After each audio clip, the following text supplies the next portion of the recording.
Good morning, good afternoon, or good evening to wherever you are. We hope everyone is keeping safe, well, and not too stir-crazy. My name's David Loiterton. I'm your moderator for this panel, and it's a super interesting panel.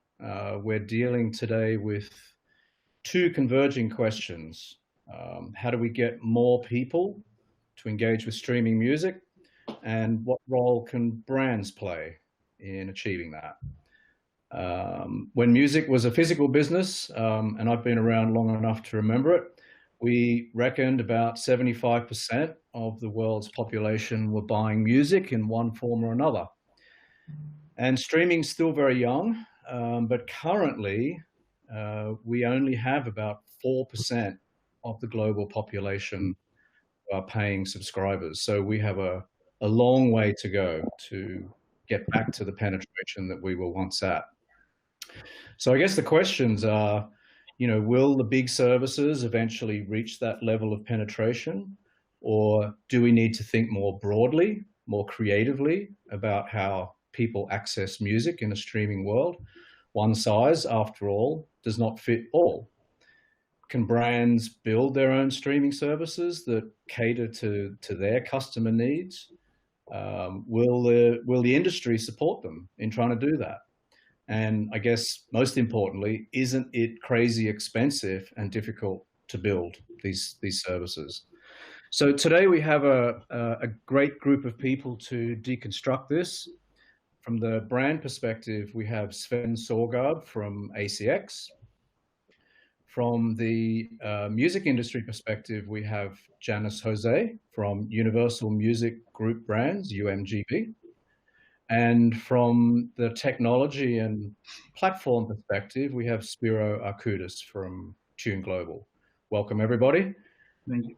For the first 10 minutes of the panel, we're going to look at a real-life example, UFC Ultimate Sounds, and I'm going to ask Sven to kick things off for us. Thank you, David. Thank you. For us in ACX Music, it's a pleasure to be able to present what we're doing here for UFC on this panel today. We are really pleased to have such a great sport on board. It's quite young sport in the world today.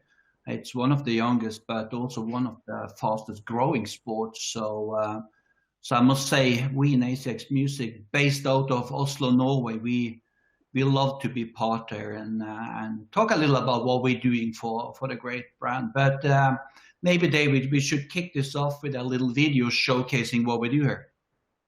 Fantastic. Let's do that.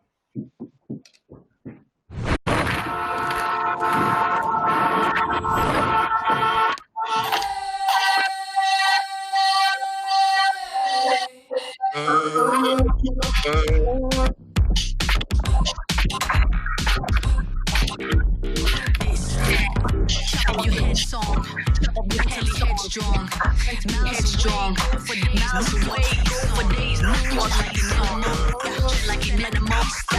Then like feeling the pain, the pain, the name of the game, depending on my chest all night, dropping adrenaline all night long. Shit, I don't get King Kong, the bitch, I'm King Kong. Live that don't strike pain, not a leg, that don't feel pain, not a little bit. I know you got nothing on me, you got nothing on me, I'm snapping. So now I'm a warrior, the nothing, so now I'm a warrior. I'm in the God court, like it low and I'm out of control.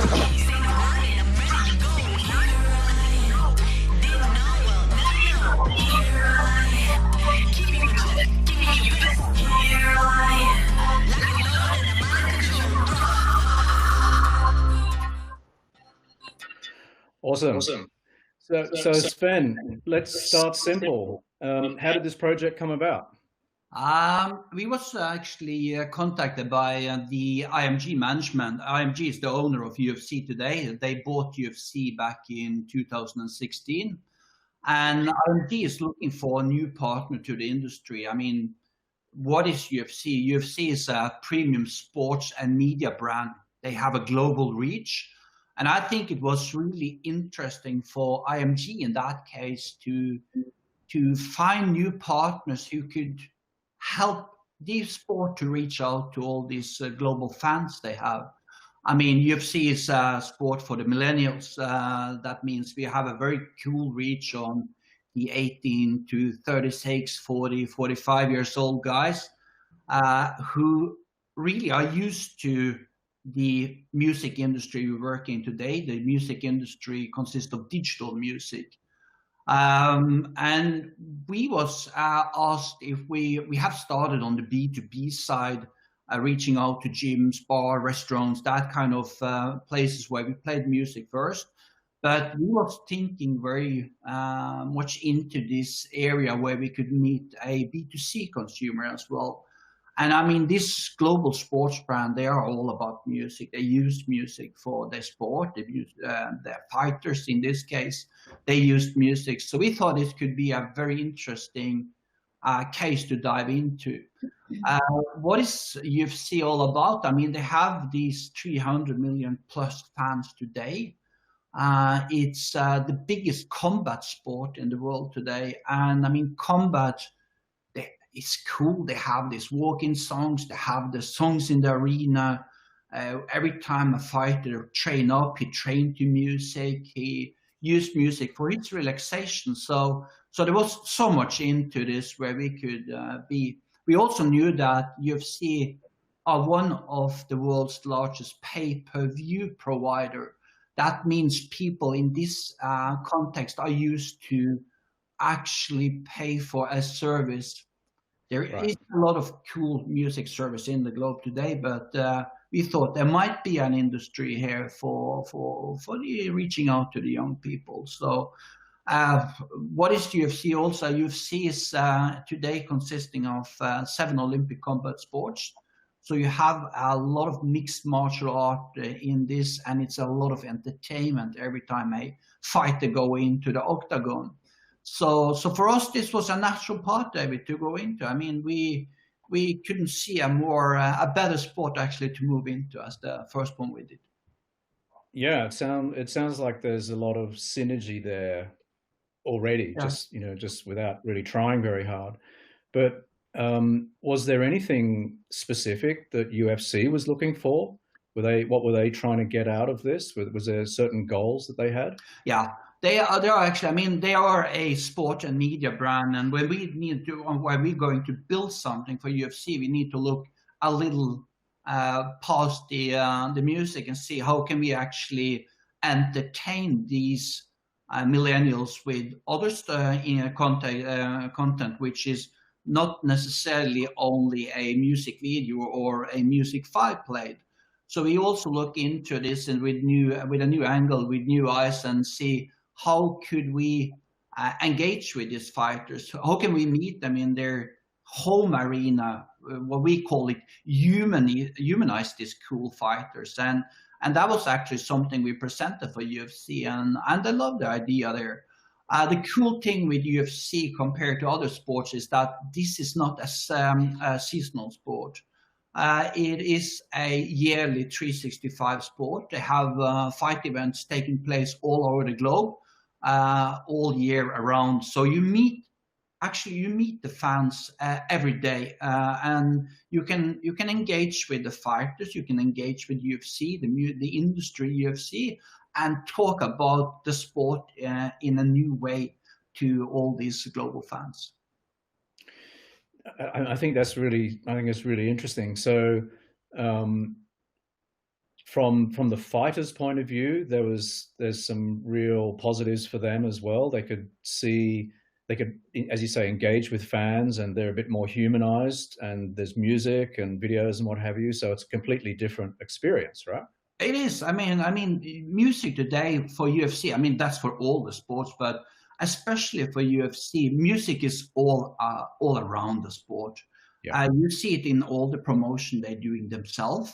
One of the main things the fans like to listen to or make sure they catch up what song was that is these walk-in songs. That's the moment when the fighter are on his best. He's really, really on the top. He have prepared for this fight for 2 or 3 months, trained up to it, used a lot of music to train up. He'd been using some music in the locker room before he go out there. but the song he walk into, that is the magic moment. And that is also the magic moment for all these fans who are engaged with this fighter or these fighters. You can see it every Sunday after the fight that people start Googling what was the walk-in song from that fight this evening. And that is the cool thing around the sport, that it really engages the fan there. And we are now the natural home for it, for UFC. We have launched the app. The app is there. And every Sunday or Monday after the fight weekend have taken place, we make sure that the playlist, the new mix is in there, so the fans can listen to what was played last weekend. And of course, everything we do in social media the following week or the week before, we talk about the fighter. What are they going to walk into? If we have that available the day before the fight event, of course we're going to use it. But very often this is a kept secret for everyone, and we will be able to play it on Monday. So we can really engage with the sport and the fan in a cool way here, in a new way. Fantastic. So I love the synergy, between music and in this case, a combat sport, which is very cool. So we're going to dig into this a little bit later, but just while I've got you, is sort of an obvious question is, how hard did you find it to get the rights for the music? And then, and again, we'll get into this a little bit later, but, you've got to build the platform as well. So it's not just going, hey, this is a great idea. You've got to make it happen. And there's two pieces there that are quite chunky and significant.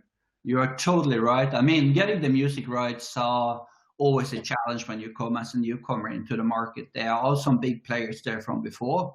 I started working with Spotify back in 2008. I was making some audio amplifiers at that time. And I made high-end audio amplifiers and high-end audio.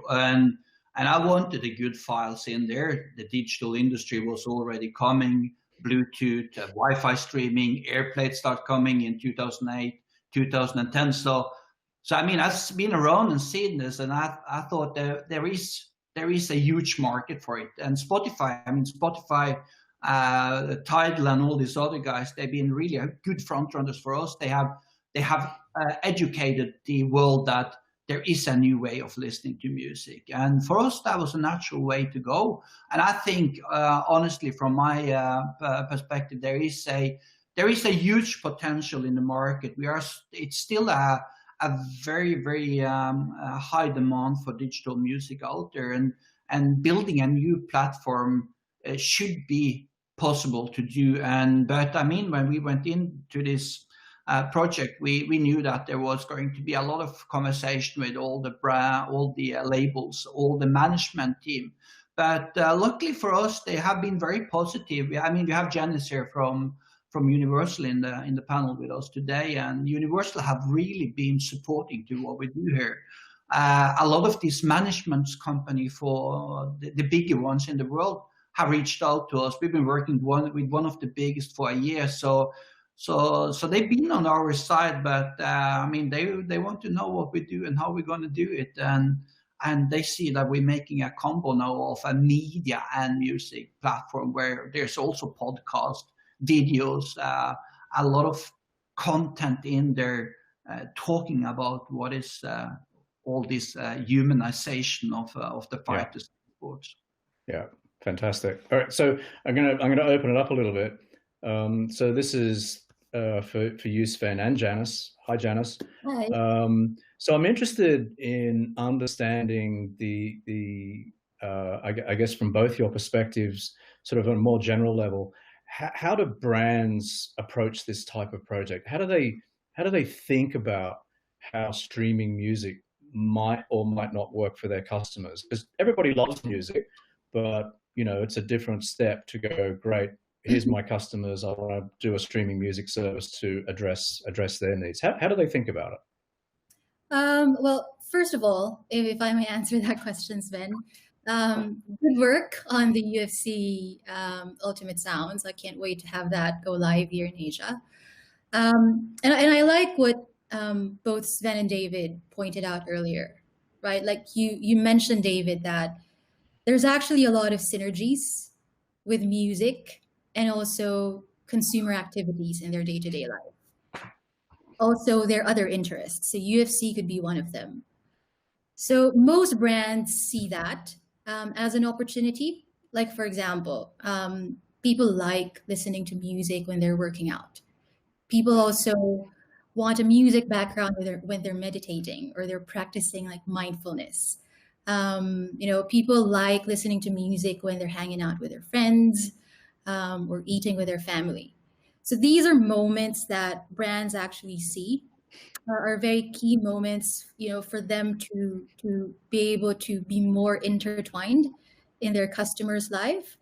And I like what UFC has done, because seeing the video that Sven played for us earlier, like there was, I think in the UFC Ultimate Sound, there's an element there where UFC fans can also work out to music tracks.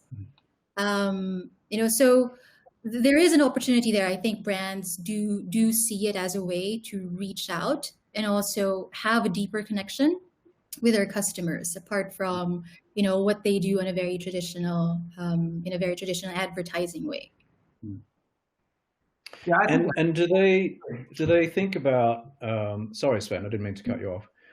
Do they think about? Obviously, they think about what are the benefits to them as a brand. Do they? Is there much research that goes into sort of determining specific goals for brand engagement, or is it still a little more gut feel? Music's an important part of everyone's lives, and this is a good direction to go in. I think. Sorry, go on, James. Well, from the music label perspective, also from my work in Universal Music, when we deal with brands, right? It could go both ways. Some brands instinctively know that their customers are already, they already love music. Some brands, they just want to try it. And that's where we also can help them come up with different ways and how they can reach out to customers, whether it's through streaming or deepening that engagement even further by offering exclusive content, or like what UFC did. They're offering a more hybrid type of service where it's not just audio that you're offering to UFC customers. You also have videos. You also have other content. So there's the brief from brands are always different. Right. And I believe it's our role to also advise them what would be the best in terms of what they're trying to achieve. Like with UFC's case, I like what Sven mentioned earlier, where he said their main intention for the Ultimate Sound is they want to humanize the players. Yeah. Some brands come to us because they also want to raise their equity, or they want to reach out to younger customers because they kind of felt that they've lost touch among their younger customers. Some brands just want to create additional engagement, or they want to drive sales or footfall to their restaurants or stores. It's all very different. And so it sounds like Universal UMGB is pretty progressive in this area. How do you think about it from a label perspective? Obviously, there's what the brand wants, but you've got to think about it from your perspective as well. How does the label think about it? We see it also as an opportunity to connect to more people. There are people who naturally love music, but when a brand comes on board, what that means is it opens up our audience to the customers of that brand. And all we need to do is, can we curate a certain set of songs or content that we can deliver effectively to that certain target audience of the brand? But it's a good promotional tool for us because it really reaches out to a much wider audience. And also there's a good cross-pollination happening there. The brand also get to tap into the organic audience of the artists. And at the same time, the artist gets exposed to the brand customers. Yeah. And given what we were saying before about the sort of tiny percentage of, the general population who are who are paying for subscription services, is this also an opportunity for the industry to reach into other pockets of the populace to get them interested in streaming music? Do you see that as a benefit as well?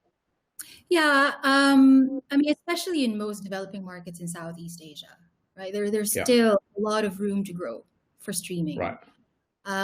So can brands play the role of that agent to allow their customers and music fans access to music? I believe that that's definitely a possibility. Yeah. Yeah. I mean, it seems obvious when we're talking about it, right? That if there's another way of getting streaming music in front of consumers that they're maybe not currently with one of the big services, then that's what we should be doing. So instead of making that statement, I should ask that question. From an industry point of view, should we be doing more of this type of work with brands? I think we shouldn't be limiting ourselves to just one way or, whatever is existing now in terms of, distributing our content. Yeah. Getting it to as many people as possible, right? Yeah, we try, because everybody loves music. And if more people get access to music, all the better. And if brands want to play that role and tap into that space, and also there's many creative ways on how brands can do it. Right. There's also like almost limitless amount of music tracks available out there. Like the taste of a music fan in Vietnam could be different from the taste of a music fan who's listening or consuming music in the Philippines. And brands would have insights also on who their customers are. And we can add a layer of insights as to what type of music they want to listen to. And if brands can pave the way to delivering music content to these people, then why not? It just adds to the whole. I think it helps the ecosystem overall. Right. Yeah, I was thinking that as you were just talking, that the brand's perspective may be different from the industry perspective, and so that may be helping you to understand potential customers, potential streaming customers, music customers out there better than you perhaps would otherwise be able to.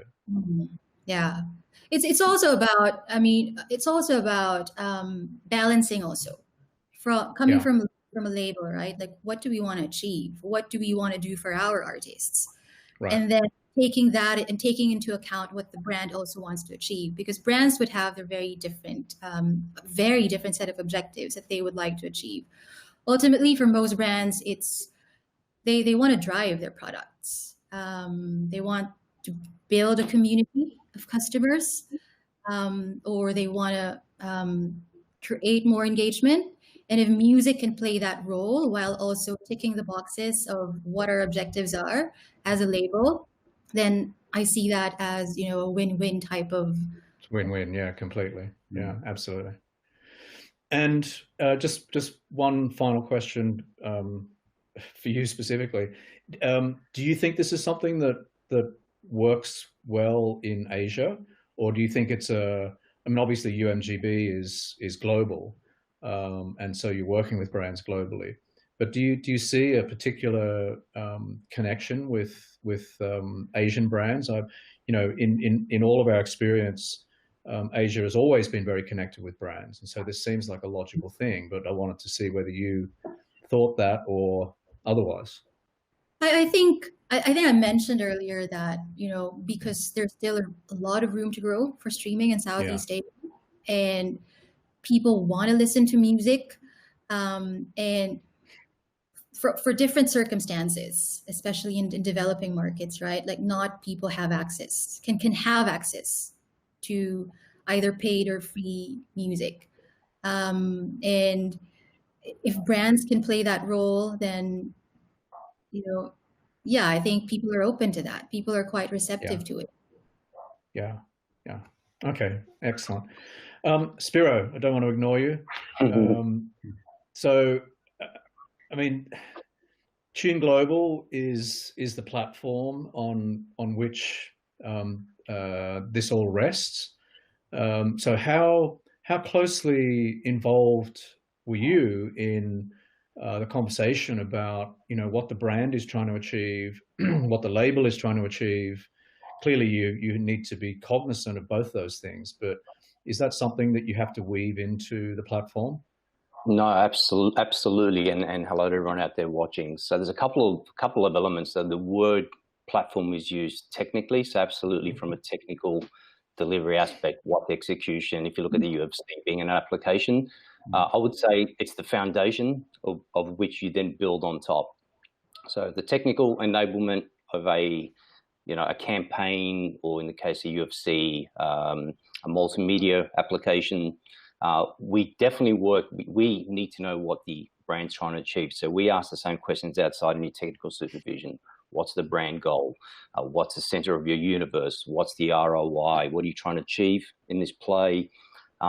We work very closely with the rights holders, the music rights holders, because we then look at it from a perspective of, hey, there's a brand here with a technical enabler, but also which label can work with us, or who wants to get on board.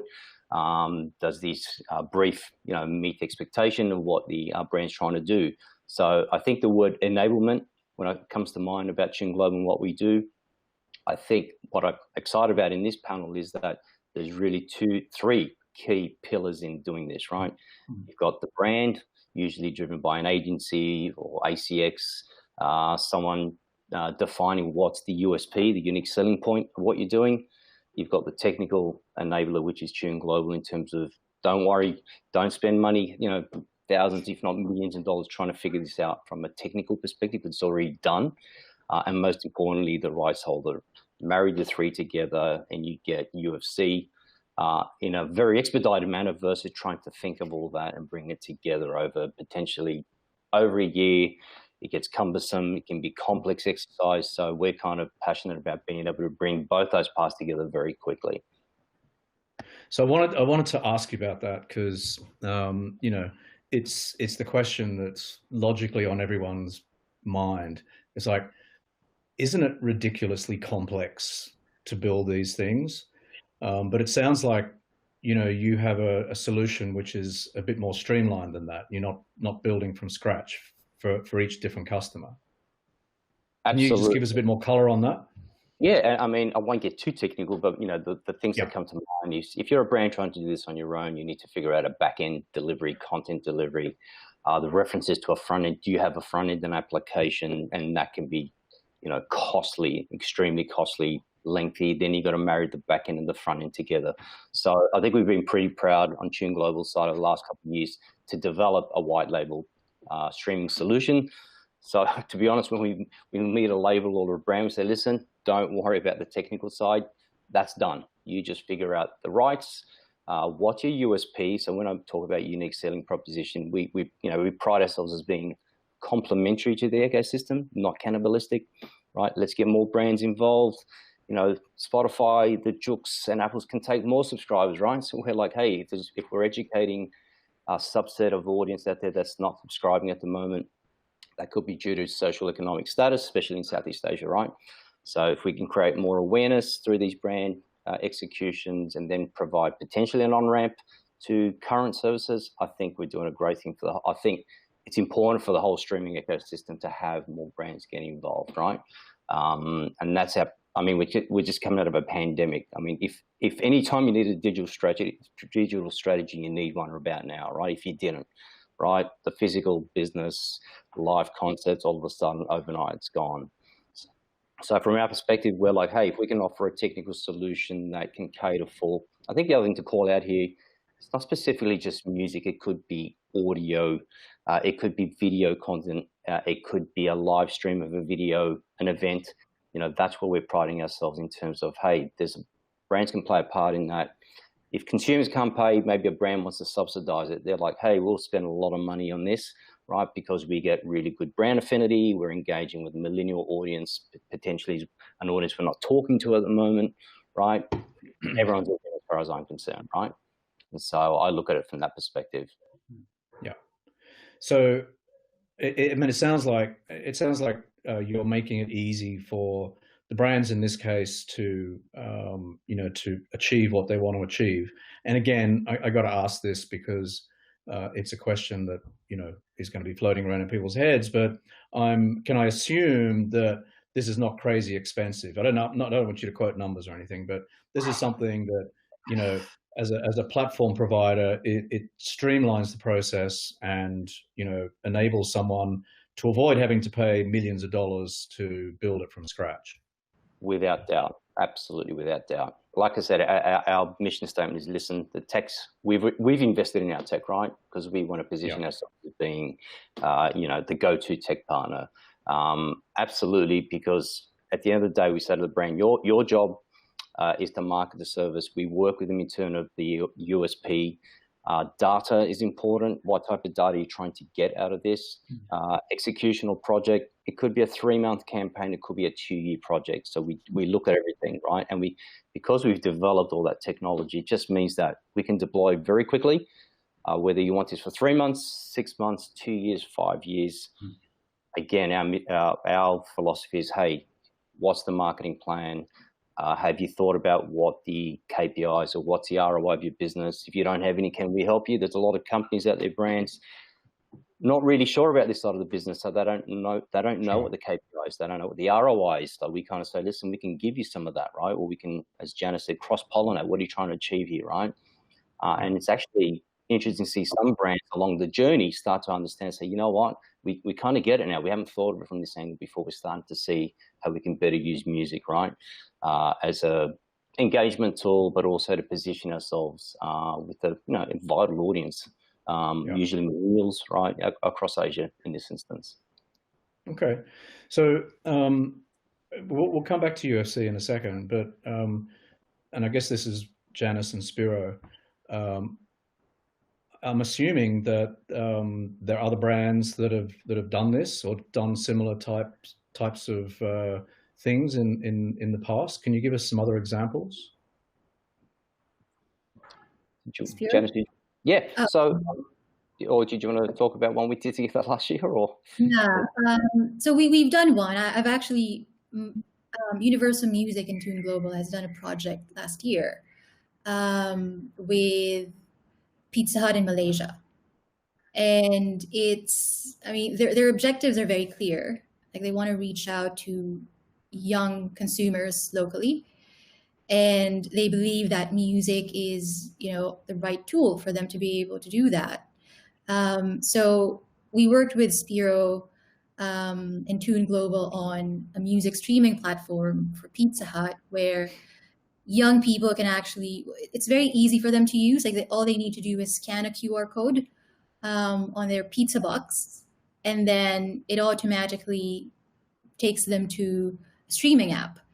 Now, obviously, when we worked on that, the intention was, or the main objective was very tactical. So we weren't looking at it, as a platform that would live for 2 years, 3 years, or to infinity. It was a very fixed timing. And also because what their objectives are is very, very clear to us. And we also had to work within a budget. What we've done is we've curated the music. So we were actually offering a very finite set of music, but it's curated in such a way that it appeals to what young people in Malaysia would like to listen to. And it was a successful campaign. And this is where, having a partner like Tune Global before, because we were able to execute that in a matter of 3 months, Spiro. Right? So it was very quick because it was white labeling an existing platform. All we need to do is, make sure that the client's branding is in there, all the functionalities that we've discussed with the client, and also the functionalities also that is quite sensitive to how young consumers behave was also taken into account, because it was a standalone app that we created. And we know that for young people, for them to download a new app, it's already a hurdle. Like, we don't want them to not download it and not use it, and consume the music that we created for them on the platform. So, we thought through the entire journey, from coming to the store, ordering a pizza, how do we instantly gratify them and tease them so that they would download the app and actually listen to more music? And how do we keep them engaged? Because it was a 9-month campaign. We don't want people to use it one time and then that's it. They're not going to use it because, oh, we've already gotten our discount. Like we peppered throughout that 9 months, we peppered it with a lot of engagements. A lot of our artists also in Universal Music Malaysia got involved, where there were competitions that we exclusively ran within the platform to make sure that whatever KPI that the client has set against this campaign, we would meet at the end of the 9-month period. And it was a good success for us. Okay, so I mean, so they're quite different, right? That's a specific campaign, that Pizza Hut wanted to do, and for UFC, it sounds like, Sven, something that is hopefully ongoing and continues to engage on an ongoing basis with fans and fighters, right? Yeah, that's correct. I mean, we are not here for a campaign or a short term. I mean, this is a music app for that particular sport, and Right. It's not a secret. We have a 4-year contract with UFC now, first of all, see how that goes. We need to build this, and as Spiro said, we moved into a fantastic platform. We didn't need to spend all our money on creating our own platform, and we could do much more spending on the social media, because this sport, UFC, but all other sports, they are all about getting out there. And as Jan is saying, I mean, we need to reach out to them, and we need to make sure this is a live thing going on all the time, and make sure that the audience are picking us up again and again.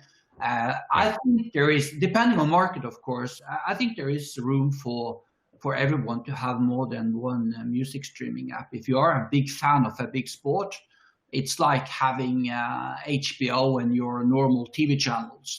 You can have HBO on side or Netflix on your side of what you are normally streaming on your TV. And I think that's the same with the music. Music streaming apps. It's a young market still, and there's still a huge potential there. But depending on the price, I think you can have 2 services. One is the global one, where you can pick and choose what you like. But what we are doing here is more the focused one. So I mean, for us, it's a huge potential. Yeah, I wanted to get into this.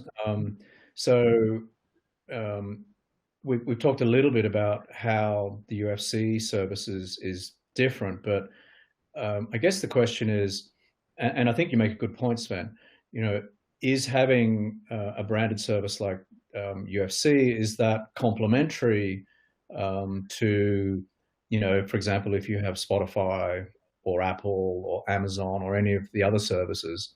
Do you see that as complementary to having the all-you-can-eat service with the UFC service? Yeah, absolutely. I mean, it's the way we engage with all the audience out there. We give them so much more. I mean, we have just started, as Spiro said, this app is built to actually include a lot of different content, different pillars within the sport and the music. So the day we have much more podcast in their live performances in front of the big fight nights. I mean, this is absolute a complementary service, both to the UFC. I mean, we don't want to cannibalize with their own fight pass. They have a fight pass where you can actually see the match, but that's on the side of what we do.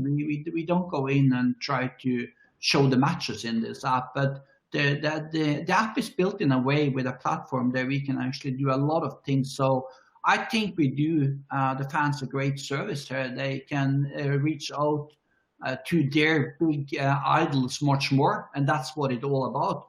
I mean, whatever sport there is, whatever sport you're into, people are really, really engaged with their the athletes out there, and you want to see whatever they do. What do they eat? What do they listen to?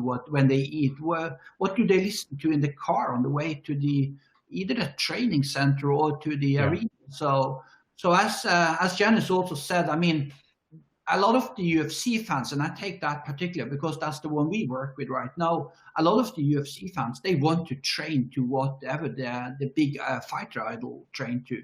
And this is a fantastic platform actually to go in and listen to that music. One day there will be a lot of training tip in there. How do I train like the fighter do? So I think this platform is different from what you see in the market today. It's one of the first total sport and media platform in the market with a great sport. So I mean, we are investing our money to find out what is the fan looking for and how can we make it better every day. Yeah. So do you think it's possible or likely that the service will go beyond UFC fans, and that regular consumers who may or may not be UFC fans but might be interested in sport generally or some other connection, that they'll find this interesting? You know, as you say, something different to you know, what the big services provide. Yeah, absolutely. I think so. Today, if you go to a gym, you will see that a lot of the classes on the gym is actually about boxing and high performance combat sport. So I think there is a huge potential, even if it's named UFC Ultimate Sound. It's not all about UFC. It's so much more about training and having a good life around your training session. So I think I absolutely think this can be used for much more than only UFC. Right. So it extends into fitness, maybe extends into well-being, you know, all sorts of other things that are just natural extensions from where it starts. Absolute, David. Cool. Super cool. So I want to change tack a little bit, guys, because I think we've sort of touched on touched on it a little bit. But do any of you have any thoughts about you know, the impact of streaming on consumers or fans of specific brands? Do we know or have an idea about whether a streaming service, whether it's UFC or Pizza Hut or something else, you know, do we have any idea about, or any stats or research about whether it works for the customer, for the brand customer or the fan?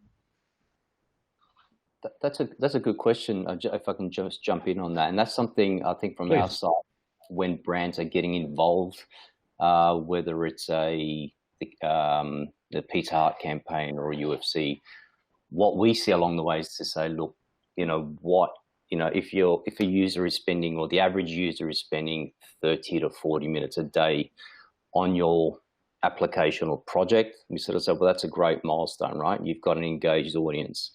So the measure then is increasing the dwell time, because then you can cross message or pollinate the messaging. Music is the glue, it's holding there, but then it's like, hey, as a brand, what are you trying to get out of this? So from our side, engagement, really important. The data, so it could not be just a monetary exercise. For some brands, it could be completely commercial outcome, but generally it's like, okay, consumer insights, the data we can get, how do we use that data? If we've got a captive engaged audience, great. So how do we then cross message, right? So that's what we've seen in our journey over the years with tactical, brand campaigns with labels in the past. So I think it continues to, I mean, look, at the moment, I think it's in the press everywhere that streaming generally is increasing everywhere because of the pandemic, right? Mm-hmm. So the knock-on effect, I think all of us are probably spending too much time at home, right? But we're all listening to more music, consuming more media right now.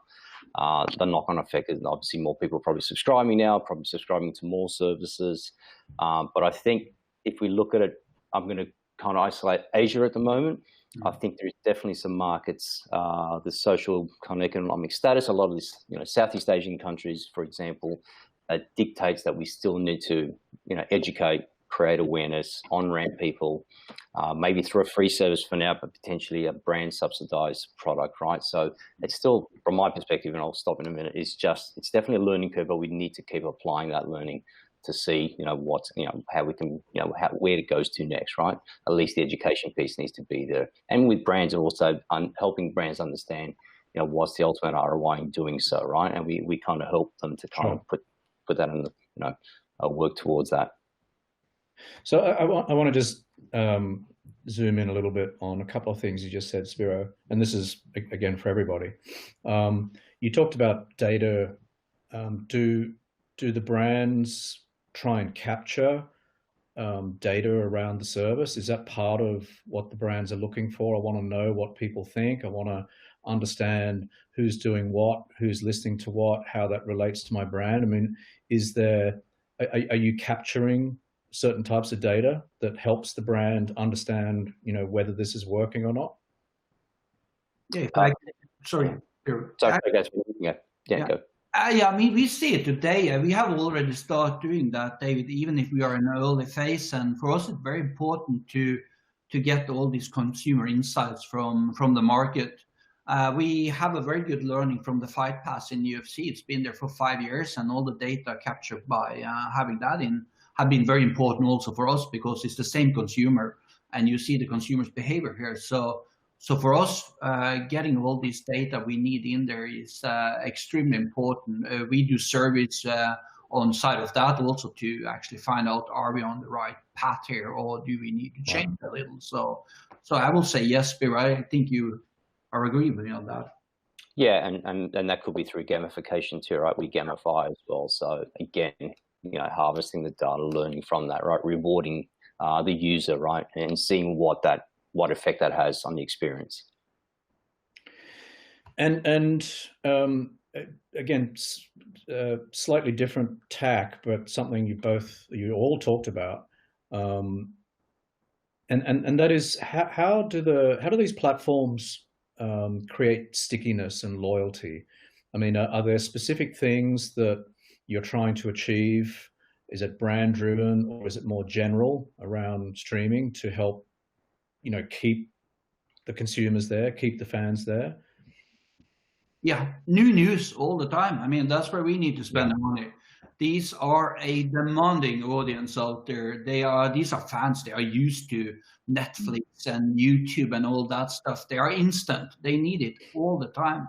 So what we are doing on UFC side is that we are engaging a lot with the fighters to make sure that the fighters are our ambassadors for the brand, for the app, and go out there and raise their voice about how music is important for them. And we need to talk about it every day in the media. And that's the cool thing with being part of UFC. UFC, as I said, is a 365. So we can actually engage with the sport at all time. I guess if this had been very seasonal, having 4 months break, it will be really difficult for us to catch up. We had to find new methods actually to engage with all the fans in social media. Maybe the fighters had to post from their holidays or whatever. But the cool thing here is that we have a sport now where we can try it out, a sport with a global reach and a 365. And that makes it possible for us to have a 365 content plan as well. Right. So, sorry, Janice, go please. So just one point, because I think what this also does is, like, taking the UFC example, right? It's enhancing a music fan's experience, or the music experience of fans, by having a strong brand like UFC to actually deliver that content to their customers. And also on the flip side, it's also enhancing UFC brand through music. People experience UFC in a very different way. It's all in that octagon stage. Can that be translated into music? And now the fans can get to experience it on both ways. I think there's also an opportunity there where, because using our insights about our artists also, sitting very closely to these music artists, we know that some of them are also UFC fans. They're big fans of certain players, and that could be, a very exciting or a potential extension to the UFC app. That would really give UFC fans like a whole new content that they can enjoy. And then it just ties in very, very synergistically and very closely, because this artist is a huge fan or is a very strong advocate of this player. Can they work together? Can that artist create the next theme song for that artist? Yeah. It gets really exciting that way. Like you can customize it in that sense. So this is a really interesting direction to go in, and we're getting lots of questions from people watching, which is fantastic. Thank you. We'll try and get through as many of them as we can. April Hernandez has asked, how do you identify the identity of a brand music-wise? How do you determine that this set of curated songs or music will match the brand or the campaign? And do you think mismatched music might deter the brand's current consumer base? There has to be a very open communication with the brand, because fans are very smart and consumers are very smart. They can sense if the synergy is inauthentic, and we don't want that to happen. So we do sit down, we take time to understand what the brand stands for. We also come in to provide the brand some insights into also what's the cross section between their customers and the same music fans within that same demographic, and what music do they listen to. But you could look at it in many different ways. Like some brands, they already know what they stand for. Like some brands know historically that they stand for everything local. So we don't come in and try to curate a list of international songs for that brand, or push songs that are not supporting that DNA of the brand. Some brands represent everything that's all original. So we really customize the whole music experience so that it blends in well with what the brand stands for. And also that element of taking into account what their customers would like to hear. And oftentimes what the brand stands for, brands have done like sophisticated consumer study about their customers. They know them quite well. So most of the time they direct how they market themselves based on what would appeal to their customers. And we just follow suit. And then we make recommendations of what would be the most suitable music that would coincide with that.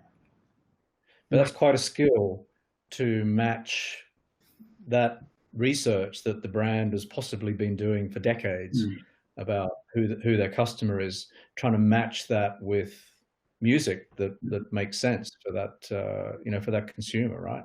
You'll see that, David, in the UFC Ultimate Sound app, that you find sections. Everything is about sections there.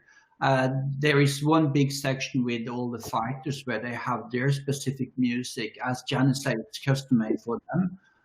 They come with all their insight. What is the coolest thing for me in the music area right now? And you really see how you engage with these cool, tough fighters when they come to music. I mean, they give you their playlist the week after. They come back and say, wow, no, I have changed my mind a little, because I was thinking through this and it was not exactly that music I wanted to be in there. So I mean, we try to create there, and we are very flexible and we are very open on this. The whole app is all about the whole sport and the fighters. If there is a Mexican fighter, a Brazilian fighter, a US fighter, a German, Norwegian, whatever there is, they have their section, they have their music. And that's why it's so beautiful to work with the labels who having all these global songs. It's not that we are using more than 50 to 20,000 songs in the app, all set together in beautiful mixes. We are not aiming for having this open source, because that will be a totally mess in a UFC app. But we are really flexible and work customized on everything we do with the sport and the fighter, and that's why we can actually differentiate with the rest of the market, because here you got the insights from the sport and from the specific fighter, your athlete, your big idol, and that is what for us this is all about. Yeah, I think that's a good point, because as much as we are creating a platform that we want people to listen to, it's also very important for the brand behind it to also listen to, like in UFC's case, to what the players, what type of music do they want representing themselves and also what their fans would like to listen to.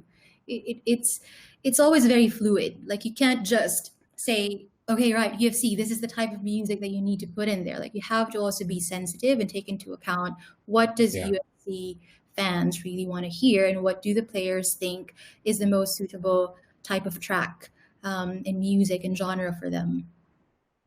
I was thinking exactly that as you were talking, Janice, that you would have to be very fluid and very responsive because if the brand, if the brand is listening to what consumers are saying, they might need to turn on a dime, literally, to try and address, particular fan or consumer requirements or feedback. Yeah, I mean, definitely. Like you have to listen to that too. It's not always listening to. Yeah. We can't put any music there. Whatever. It's very subjective. Yeah. Right. Absolutely. I was going to jump in on that. So,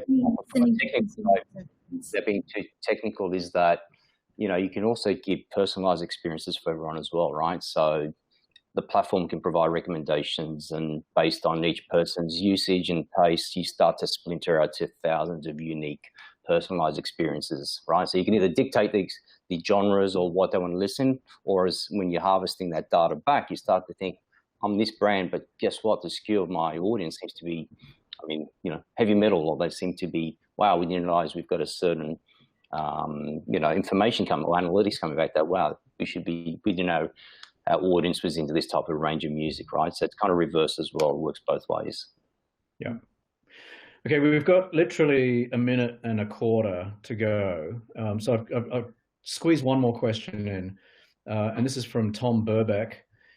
Tom says, is there a consumer segment and specific markets, and specifically in Asia, that will be more open to branded music platforms? And he said, affluent, ? Aspirational, ? Or cost conscious? If I may answer that question. Please, go for it. I don't think there's any particular type of consumer who's going to be more receptive to a streaming platform. Sometimes consumers don't know what they want or what they need until you come up with something that really piques their interest, right? So for Southeast Asia, I would say, yes, cost effective always appeals to the bigger population in Southeast Asia, because it's a big factor. Like a huge part of the population don't have credit cards. So if a brand comes on board to offer them music that is very easily accessible, they would definitely, based on experience, we've seen people really jump into that opportunity. For the more affluent or more niche types of audiences, it's all about really the right curation and the right strategy behind a streaming platform. It's not just the music, it's also how do you enhance the whole experience on that platform? What other ancillary content can you create that you already know they're very interested in? How does it enhance their lifestyle if it's for the more affluent, right? Or how does it fit into their lifestyle? And I think that's the beauty of creating these branded streaming platforms, because they're very customizable. You can design it however you want, and you can really make it super bespoke to that specific audience that you want to tap into. And just to finish off on that question, do you think there are specific markets in the region that would be more open to this, or not necessarily? It's really just up to the brand. It's hard to say. Well, to be honest, I don't know whether there's any specific market who would be more open to this. I would just say, it's up to the brand. Also, if there's a specific market that they want to target, then we can come up with whatever streaming solution that is needed to address that market. But just looking at the landscape itself, right? I would say that the opportunity is biggest when it comes to offering stream content or music stream content would be in developing markets. Right. Right. Especially in Southeast Asia. Yeah. Interesting. Guys, we could rabbit on for hours, but our time is almost up. So we've got a bunch of questions we didn't even get through. So I'm sorry to everybody who asked questions and we didn't get to. We got to 2 of them, so that's generally pretty good in these types of conferences. But I want to thank you all, Sven, Janice, and Spiro. Fantastic, really interesting, really informative, and hopefully there are brands out there that I guess understand that streaming music is possible and beneficial for everybody in the ecosystem, and hopefully we can help to make it bigger. Cool. Thank you. Thank you, David.